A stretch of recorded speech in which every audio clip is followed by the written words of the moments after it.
जय श्री कृष्णा, राधे राधे।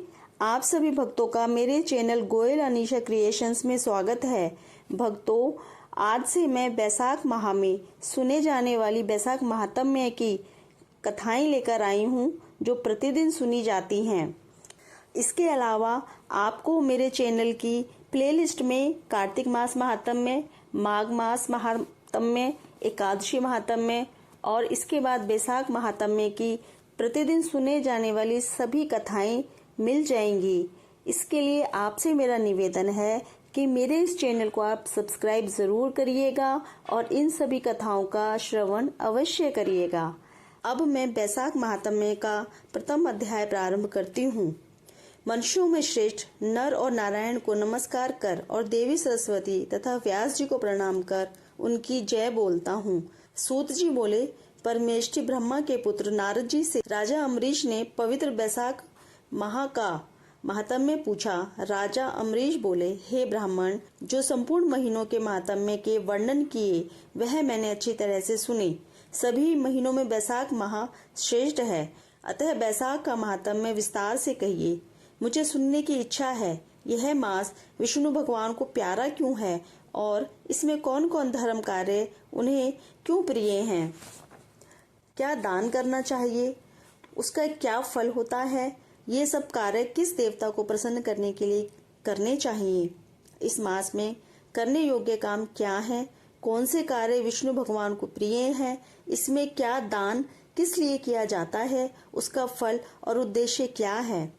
इस मास में किन किन वस्तुओं से भगवत पूजन करना चाहिए? हे नारद, यह सब मुझे विस्तार से सुनाइए, मैं श्रद्धा से सुनूंगा।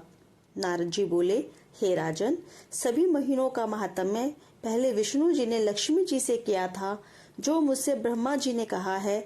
सब महीनों में कार्तिक, माघ और वैशाख माह श्रेष्ठ हैं। इन तीनों में भी वैशाख माह सबसे श्रेष्ठ माना गया है।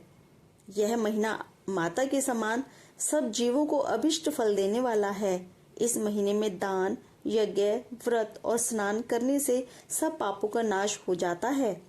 यह महीना धर्म, कर्म, यज्ञ और तप का सार है। इसकी देवता भी प्रशंसा करते हैं।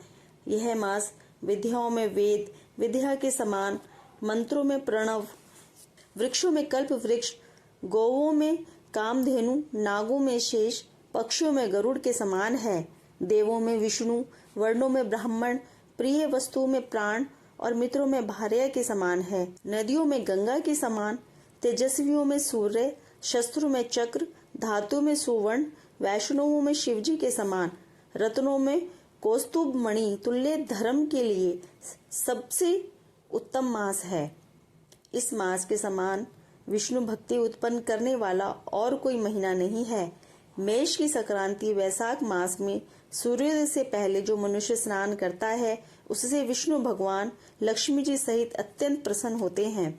जैसे अन्न से सब प्राणी प्रसन्न होते हैं, वैसे ही वैशाख स्नान से निस्संदेह विष्णु भगवान प्रसन्न होते हैं।